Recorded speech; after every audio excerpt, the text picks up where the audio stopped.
one half, one fourth, o one third. Yung number one, tingnan nyo kung ilang hati yan. Yung isa, ilang hati? Okay, may dalawang hati. Yung isang bahagi, anong tawag dyan? One half ba? One fourth, o one third? O, isusulat nyo dito, halimbawa, anong hati na dito? Ilang One hati? half. Okay, isang buo, hinati sa Dalawa. dalawa. Hindi one half. O, ito, isang buo, hinati sa Apat. apat. So, ano kaya to? One half, one fourth, o one third?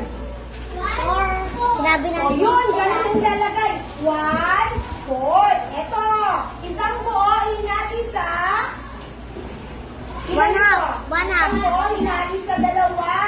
Alin kaya siya? One half, one fourth, o one third? Okay, nakukuha na. Number four.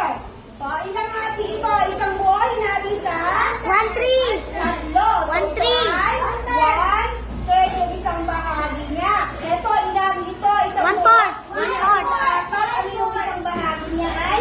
One fourth. Nakuha na po? Okay, salamat po.